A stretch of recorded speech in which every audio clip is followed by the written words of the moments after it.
तो hello class 10th। आज हम प्रिंट कल्चर चैप्टर की रिवीजन करने जा रहे हैं। अब आपने यूट्यूब पे बहुत सारे चैप्टर की वीडियोस देखी होंगी जहां आपको एनिमेशंस के थ्रू, पीपीटीज के थ्रू चैप्टर समझाया जाता है। हाँ, मैं मानता हूँ चैप्टर समझ आ जाता होगा मे बी, बट आपकी एग्जाम्स की तैयारी जो मेन हमें करनी है, 10th क्लास के सीबीएसई बोर्ड्स की तैयारी जो हमें करनी है मेन, वो कहाँ से होगी?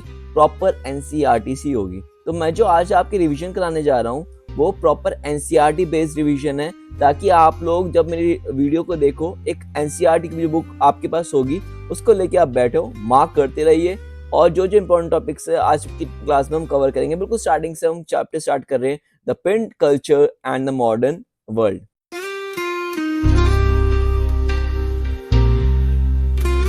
स्टार्ट करते हैं बेटा, साथ साथ हम हाईलाइट भी करते हैं जो इंपॉर्टेंट टॉपिक्स है। फर्स्ट टॉपिक हमारा प्रिंट कल्चर की बिगनिंग, स्टार्टिंग कहां से हुई। यहाँ पे फर्स्ट लाइन में लिखा हुआ है बेटा, the earliest kind of print technology was developed in China, Japan and Korea.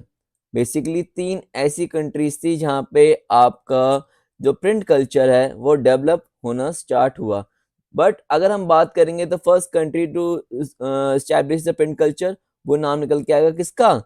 China. ठीक है, वो नाम किसका निकल के आएगा? चाइना। मैंने रेड से मार्क कर दिया यहाँ पे। ओके, चाइना पे में जो प्रिंटिंग स्टार्ट हुई वो सिस्टम था हैंड प्रिंटिंग का। जितना भी इंपॉर्टेंट टॉपिक्स हैं, जितना भी इंपॉर्टेंट वर्ड्स हैं, लाइन्स हैं, मैं मार्क करता जा रहा हूँ। और आप भी अगर आप एनसीईआरटी बुक्स लेके बैठे हो तो प्लीज साथ साथ मार्क करते जाइए बेटा।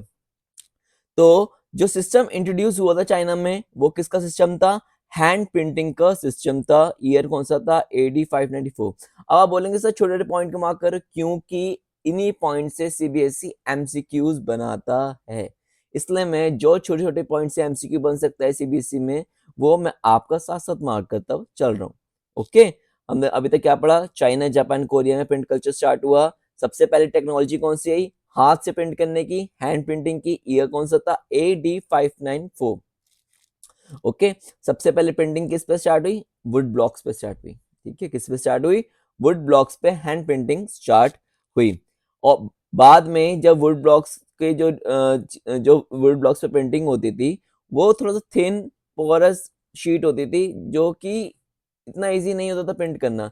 तो उसको रिप्लेस करने के लिए आई अकॉर्डियन बुक। उसको रिप्लेस करने के लिए आई वुड ब्लॉक्स को रिप्लेस करने के लिए आई अकॉर्डियन बुक।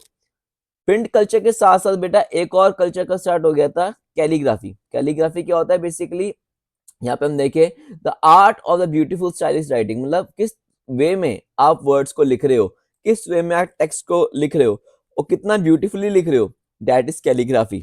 ओके, ये पहले पैराग्राफ हमने जितने भी इंपॉर्टेंट वर्ड्स थे मार्क कर लिए हैं। ऐसी ही पढ़ाई करनी है, ऐसे ही 90 प्लस आएंगे, ऐसे ही 95 प्लस आएंगे, और ऐसी क्या पता आप ढंग से अच्छे से पढ़ें तो 100 आउट ऑफ 100 भी ले आए सोशल साइंस में।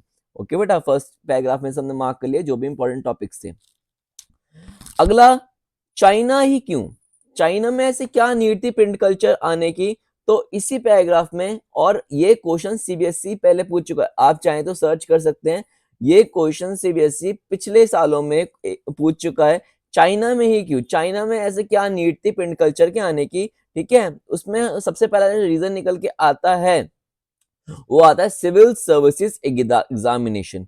बेसिकली जितने भी सिविल सर्विस एग्जामिनेशन, बेसिकली मैं जिसको नहीं पता उसको लिए बता देता हूँ, सिविल सर्विसेज एग्जामिनेशन किसके लिए होते हैं? आईएएस आईपीएस जैसी हायर पोस्ट के लिए एग्जामिनेशन होते हैं। ये चाइना में होते थे उस टाइम पे। उस टाइम पे जब एग्जामिनेशन होते थे, अब एग्जामिनेशन में क्या चाहिए होते हैं? Text book, question banks, exam sheets सब चाहिए होते हैं। अब उन सब के लिए क्या रिक्वायर्ड था? प्रिंट कल्चर की टेक्नोलॉजी। तो चाइना में इसलिए प्रिंट कल्चर ग्रो पे ग्रो होते जाए, क्योंकि वहां पे कौन से एग्जाम्स होते थे?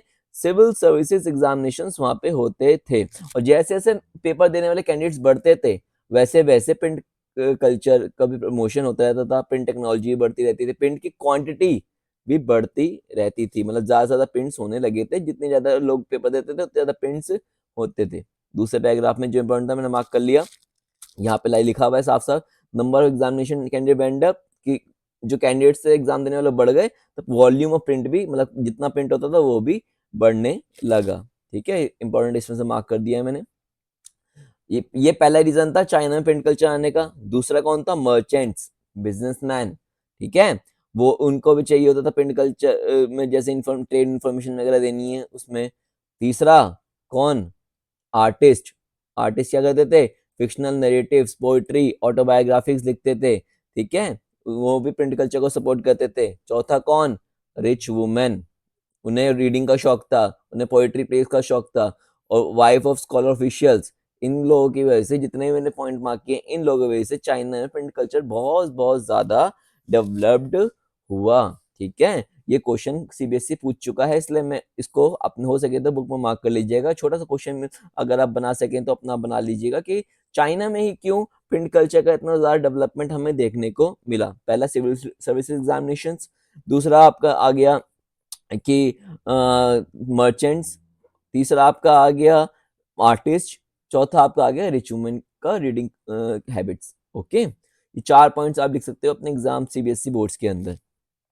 ओके बेटा, अब जो ये पैराग्राफ है, दिस वन, ये पैराग्राफ आपके लिए बेटा काफी एसेंशियल पैराग्राफ है। क्यों? क्योंकि इसमें बता बहुत ही मेजर चेंज आया था प्रिंटिंग टेक्नोलॉजी के अंदर, उसकी बात की गई है।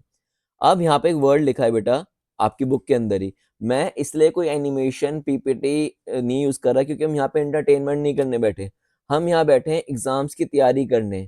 ठीक है बेटा, एग्जाम्स की तैयारी के हिसाब से हम मार्क करेंगे और वैसे ही हम पढ़ाई करेंगे। अब शिफ्ट कहाँ हो गया था, मैकेनिकल प्रिंटिंग, बहुत ज्यादा इंपॉर्टेंट वर्ड, मैकेनिकल प्रिंटिंग की तरफ शिफ्ट हो गया था। मतलब कि पहले तो हाथ से छपता था, बट वो आप समझ सकते हो हाथ से छपेगा तो टाइम कंज्यूमिंग होगा, पैसा ज्यादा लगेगा। बट अब जो शिफ्ट जा रहा था वो अब जो प्रिंट होने लगा था वो कैसे होता था, मैकेनिकल, मशीन्स के थ्रू। यहाँ पे लिख लो, मैं लिख देता हूँ यहाँ पे एरो बना के। ठीक है, क्या लिखेंगे यहाँ पे हम, मशीन्स के थ्रू यहाँ पे आपका प्रिंट कल्चर जो है होने लगा था। ठीक है, मशीन्स के थ्रू यहाँ पे प्रिंट कल्चर होने लगा था। कैसे, कैसे एक फैक्ट्रीज प्रेस, प्रिंटिंग प्रेस लगी, वो आने वाले टॉपिक्स में। अभी बस इतना समझना है, हैंड प्रिंटिंग से सब ग्रेजुअली शिफ्ट करते जा रहे थे किसकी तरफ, मैकेनिकल प्रिंटिंग की तरफ। ओके, ये सारी बात हो गई चाइना की। यहाँ पे एक लाइन खींच देता हूँ आपके रेफरेंस के लिए। यहाँ पे सारी जो चाइना के पॉइंट्स थे खत्म हो गया, चाइना का समझ लो बॉर्डर आ गया, तो यहाँ पे सारे चाइना के पॉइंट्स खत्म हो गए। अब जो कंट्री हमारे सामने आई निकल के प्रिंट कल्चर में, वो आई जापान। कौन आई, जापान। जापान में कैसे पहुंचा सर ये प्रिंट कल्चर का ट्रेडिशन, ठीक है, ले जाने वाला कौन था, जापान में प्रिंट कल्चर इंट्रोड्यूस कराने वाला कौन था, चाइना। कौन था, चाइना। चाइना ने ही जापान में प्रिंट कल्चर इंट्रोड्यूस कराया था। ईयर कौन सा था, 768 टू 770 के बीच में। ये क्वेश्चन अब मैं जो मेरिट से मार्क करने जा रहा हूँ, ये क्वेश्चन बहुत बार सीबीएसई अपने एमसीक्यूज में पूछ चुका है, तो ध्यान से। ओल्डेस्ट जैपनीज बुक कौन सी है बेटा, ओल्डेस्ट जैपनीज बुक की हम बात करें तो वो है बुद्धिस्ट डायमंड सूत्रा, जो कि एडी 868 में छपी थी। बहुत इंपॉर्टेंट क्वेश्चन है, मैंने रेड से इसलिए मार्क किया है, प्लीज ध्यान से देखेंगे। ओल्डेस्ट जैपनीज बुक कौन सी है बेटा, बुद्धिस्ट डायमंड सूत्रा, जो कि एडी 868 में छपी थी। अब यहाँ पे एक वर्ड यूज किया गया है, पिक्चर्स। यहाँ पे वर्ड क्या यूज किया गया है, पिक्चर्स। अब क्या समझ आ रहा है कि पहले तो सिर्फ अक्षर, टेक्स्ट, अल्फाबेट छपते थे, अब क्या प्रिंटिंग में आ गया, पिक्चर्स, फोटोज। ठीक है, विजुअल मटेरियल जिसको हम अपनी आंखों से देख सकते हैं, वो अब पिक्चर्स कहाँ प्रिंट होने लगी, टेक्सटाइल्स पे, मतलब कपड़ों पे, प्लेइंग कार्ड्स पे और पेपर मनी पे भी जो है प्रिंट पिक्चर्स प्रिंट होने लगे। जापान में भी पोइट्स और प्रोज का कल्चर था, इसलिए भी वहां पर जापान में प्रिंट कल्चर बढ़ा। ओके, अब जब जो भी पेंटिंग छपती थी, पेंटिंग्स होती थी, ठीक है, वो कहाँ दर्शाई जाती थी, कहाँ पे उनका जो है एक तरह का एग्जीबिशन किया जाता था, वो सारा पॉइंट लिखा है यहाँ पे। ये क्वेश्चन पूछ सकता है सीबीएसई, ध्यान से अगेन रेड कर रहा हूँ मैं, कि कहाँ कहाँ जो जापान है अपने पेंटिंग्स को वो जो है एग्जीबिशन में रखता था या देखने के लिए रखता था। ठीक है, वो सारी आपकी लाइब्रेरीज, बुक स्टोर्स वगैरह आ गई। ठीक है, और ये सारी जगहें हैं जहाँ पे T ceremony, flower arrangement, property, cooking, ये सारे टॉपिक्स हैं जिन पे बुक्स छपती थी और लोग उनको पढ़ते भी थे। गैदरिंग्स वगैरह में भी मैंने बताया ना, ये पिक्चर्स वगैरह का इलस्ट्रेशन किया जाता था, दिखाई जाती थी बेसिक। जापान मतलब ये कल्चर जो है, प्रिंट कल्चर, वो लोगों के बीच में प्रमोट करना चाहता था, ठीक है। इंटेंशन कह दी जापान की, जो प्रिंट कल्चर है वो लोगों के बीच में क्या हो जाए, थोड़ा सा प्रमोट हो जाए, ताकि प्रिंट कल्चर थोड़ा डेवलप्ड होने लगे। ओके, ये हो गई सारी जापान की बात। ओके बेटा, सारा जापान की आ गई। पहले हमने क्या पढ़ा, चाइना। दूसरा हमने क्या पढ़ा, जापान। अब किस पे आ गए हम, देखते देखते अब आ गए हम यूरोप पे। किस पे आ गए, यूरोप पे। चाइना अपने देश में तो लाया प्रिंट कल्चर, जापान में भी लाने वाला कौन था, चाइना।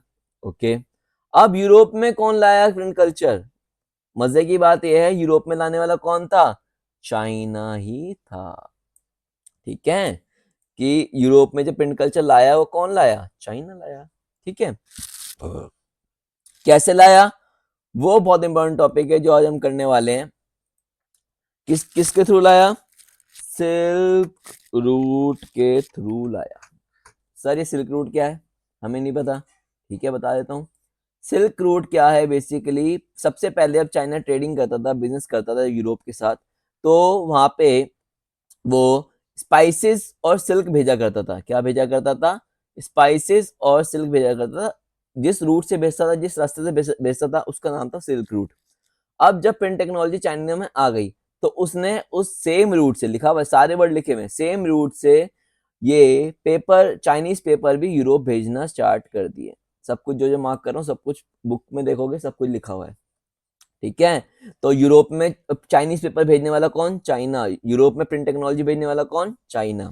ओके बेटा, यहाँ पे स्टोरी आती है मार्को पोलो की, जो कि again very very very very important question है। मार्को पोलो के बारे में सीबीएसई पूछता रहता है बार बार, ठीक है। मार्को पोलो के बारे में देखेंगे क्या लिखा हुआ है। मार्को पोलो एक एक्सप्लोरर थे। एक्सप्लोरर का काम होता है कंट्रीज को घूमना, वहां से नई नई चीजें सीखना, एक्सप्लोरर। वो एक मार्को पोलो बहुत बड़े एक्सप्लोरर थे, कंट्रीज घुमा करते थे अलग अलग, ठीक है। वो कहाँ घूमे, चाइना में घूमे। उन्होंने क्या सीखा, वुड ब्लॉक प्रिंटिंग सीखा, मतलब वुड ब्लॉक पे कैसे प्रिंट किया था, उन्होंने चाइना में रह के सीखा। मार्को पोलो ये नॉलेज कहाँ लेके गए, नॉलेज बैग कहाँ लेके गए, इटली में। कहाँ लेके गए वो, इटली में लेके गए वो नॉलेज बैग ये, ठीक है। इटली यहाँ पे लिखा हुआ है आपका। अब जो इटालियंस है, जब मार्को पोलो ने सबको इटली में आके बताया, समझाया कि ऐसे वुड ब्लॉक प्रिंटिंग की जाती है, मैं वो जो मार्को पोलो सीख के कहाँ से आए थे, चाइना से। सिखा के इसको रहते इटालियंस को, ओके, कि ऐसे वुड ब्लॉक प्रिंटिंग की जाती है। तो उन्होंने ये जो टेक्नोलॉजी थी, पूरे यूरोप में धीरे धीरे क्या हो गई, फैलने लगी। ये टॉपिक यहाँ पे खत्म हो गया मार्को पोलो का। मार्को पोलो के बारे में इतना ही यहाँ पे लिखना है, ये मार्को पोलो। अब एक नया टॉपिक थोड़ा सा इसमें देखने को मिलेगा, वेलम। अब वेलम, वेलम बहुत बड़ी वर्ड यूज होगा अभी अगले 5 या 10 मिनट में। तो पहले समझ लेते हैं वेलम था क्या। वेलम यहीं पे आपकी बुक में लिखा हुआ है, सब कुछ मैं बुक से पढ़ा रहा हूँ, ताकि एग्जाम्स में आप जब रिवीजन करने मेरी वीडियो देखो, पूरा आप एक एक वर्ड बुक में मार्क करते चलो, और एग्जाम की तैयारी अच्छे से करो। यहाँ पे कोई एनिमेशन पीपीटी नहीं चलेगी, एग्जाम जो एग्जाम के लिए इंपॉर्टेंट है एनसीईआरटी वही चलेगा। वेलम क्या है बेटा, एक parchment made from the animals, मतलब कि एक एनिमल स्किन से बनाई गई एक शीट टाइप होती थी, जिसपे प्रिंटिंग की जाती थी, ठीक है। अब जो अमीर लोग होते थे, वो चाहते थे उनका प्रिंटिंग मटेरियल वेलम पे छपे। हमने सुना भाई, वुड ब्लॉक सुना, चाइनीज पेपर सुना, बट जो अमीर लोग थे वो कहते थे कि भैया जो हमें प्रिंट करवाना ना, हम वेलम मतलब एनिमल स्किन शीट जो होती थी उस पर कराएंगे, ठीक है। बट ये सिर्फ अमीर लोग ही कर पाते थे, लग्जरी इंजॉय करने के लिए, ठीक है। बट जो बेचारे मर्चेंट्स और स्टूडेंट्स होते थे, वो उन्हीं जो छपता था वेलम पे, उन्हीं की चीप कॉपीज जो मार्केट में आती थी वो पढ़ा करते थे। लिखा ना, चीपर प्रिंटेड कॉपी जो मार्केट में आती थी, सस्ती जो प्रिंटेड कॉपीज आती थी मार्केट में, वो मर्चेंट और स्टूडेंट्स पढ़ा करते थे, ठीक है। अमीर लोग क्या यूज कर रहे हैं, वेलम, और जो थोड़े मिडिल क्लास या गरीब लोगों क्या यूज कर रहे हैं, चीपर प्रिंटेड कॉपी, मतलब जो थोड़ी सस्ती प्रिंटेड कॉपीज थी वो यूज करके अपना रीडिंग कर रहे हैं या प्रिंट कल्चर का यूज कर रहे थे, ठीक है। अब यूरोप में क्या बढ़ने लगा, demand for books, demand for. अब हमारा एक लॉ है, आपने कभी सुना हो, एज अ डिमांड राइजेस, जैसे जैसे डिमांड बढ़ेगी वैसे वैसे जो है आपका प्राइस क्या होगा, कम होगा या बढ़ेगा? ऑफ कोर्स ही बात है, किसी चीज़ की डिमांड बढ़ रही है तो उसका प्राइस भी ऊपर जाएगा, ठीक है? किसी चीज़ की डिमांड बढ़ रही है, ठीक है? अब देखते हैं डिमांड फॉर बुक्स में यहाँ पे क्या फ़र्क डाला। अब डिमांड इसकी बढ़ रही थी, बट यहाँ पे देखने को मिलेगा अगर आप हैंड प्रिंटिंग का यूज़ कर रहे हो तो प्रोडक्शन क्या होगी? कम, ठीक है? तो चीज़ें क्या हो जाएंगी, थोड़ी सी एक्सपेंसिव हो जाएगी, जब प्रोडक्शन कम है, डिमांड ज़्यादा है, तो भाई बुक्स पढ़ने वाले बहुत हैं, बट उस हिसाब से बुक्स छप नहीं रही हैं, तो एक बुक की कॉस्टिंग ज़्यादा पड़ती होगी, है ना? अब देख लेते हैं यूरोप में क्या हुआ। यूरोप में जो था भैया डिमांड बढ़ गई बुक्स की। अब बुक्स को प्रमोट करने के लिए बुक फेयर, जो आज कुछ लोग जाते हैं, आप लोग सुना भी होगा, बुक्स का एग्जीबिशन फेयर्स वहां पे लगने लगी यूरोप में अंदर। ओके, मैन्युस्क्रिप्ट्स वगैरह का प्रमोशन होने लगा, और जो राइटर्स हैं वो सब निकल के आए अलग अलग, ठीक है बेटा? अब क्या हुआ, मैन्युस्क्रिप्ट्स वहां पे छपने जो लगी वो फ्रिजाइल थी, मतलब कि जल्दी खराब होने वाली थी, ठीक है? और वुड ब्लॉक प्रिंटिंग जो ग्रेजुअली पॉपुलर होता जा ही रहा था, वुड ब्लॉक प्रिंटिंग जो है धीरे धीरे बहुत ज्यादा पॉपुलर होता जा रहा था। अब टेक्सटाइल्स पे, प्लेइंग कार्ड्स पे, रिलीजियस पिक्चर, ये सब यूरोप में छपना आम बात हो गई थी। यूरोप में जो प्रिंट कल्चर है बहुत अच्छी तरह से डेवलप हो रहा था। और कौन सी अभी तक यूरोप में टेक्नोलॉजी कौन सी यूज हो रही थी? Would block printing he use हो रही थी, जिसको यूज करके हर जगह प्रिंटिंग कल्चर का प्रमोशन किया जा रहा था। अभी तक ये बात ध्यान में रखने वाली है, अभी तक भी जो यूरोप है वो वुड ब्लॉक प्रिंटिंग पे ही था। ओके बेटा, अब जो वहां पे जो एक नाम आया, जॉन गटनबर्ग, बहुत ज्यादा इंपॉर्टेंट सीबीएसई के पॉइंट ऑफ व्यू से, ठीक है? जॉन गटनबर्ग जी हमारे सामने आए, जिन्होंने जो प्रिंट टेक्नोलॉजी है उसको एक नई टेक्नोलॉजी इंट्रोड्यूस करी, जिसका नाम था प्रिंटिंग प्रेस 1430s में, ठीक है? ये इंपॉर्टेंट मार्क कर लेना प्लीज, अगर आप लोग बुक लेके बैठे हैं तो। उसने नई प्रिंटिंग टेक्नोलॉजी इंट्रोड्यूस करी, ठीक है, जिसका नाम था प्रिंटिंग प्रेस। फॉर जरूरत क्या थी प्रिंटिंग प्रेस लाने की? क्योंकि जो hand print would block printing था या हैंड प्रिंटिंग था, बहुत ज्यादा टाइम कंज्यूमिंग था, टाइम लेता था बहुत ज्यादा, ठीक है? और बहुत ज्यादा कॉस्ट एफिशिएंट नहीं था, मतलब पैसा ज्यादा लगता था, टाइम भी ज्यादा लगता था, ठीक है? तो ये बहुत सारी दिक्कतें थी hand printing would block printing में। तो उनको रिप्लेस करने के लिए जॉन गटनबर्ग जो है प्रिंटिंग प्रेस लेके आए, जो कि न्यू प्रिंटिंग टेक्नोलॉजी के नाम से भी जाना जाता है। आज की क्लास में बेटा हम यहीं तक पढ़ेंगे, ये पार्ट 1 था। अगेन आई एम रिपीटिंग, मैं चाहूँ तो एनिमेशन पीपीटी का यूज कर पाऊँ, बट वो समझ तो में भी आ जाए, बट एग्जाम के पॉइंट ऑफ व्यू से नहीं हो पाएगा, ठीक है? मैं आज एनसीईआरटी इसलिए कवर कर रहा हूं ताकि आप लोगों का एग्जाम्स की तैयारी हो, ठीक है, मेन स्टडी हो, ठीक है? आप बुक लेके बैठो, मेरी वीडियो खोलो, मार्क करते रहो और देखते रहो कि हाँ भाई हम मुझे इस चैप्टर में कितना समझ आ गया। अभी हम रिवीजन पार्ट 1 है, यहीं तक रखते हैं। अगली क्लास में आपको यहाँ से 2.1 मैं समझाऊंगा प्रिंटिंग प्रेस कैसे कैसे लगी और क्या क्या उसने चेंज डाला पूरे वर्ल्ड के अंदर, या स्टार्टिंग यूरोप से करेंगे, ठीक है? तो थैंक यू बच्चों वीडियो देखने के लिए, बाय बाय।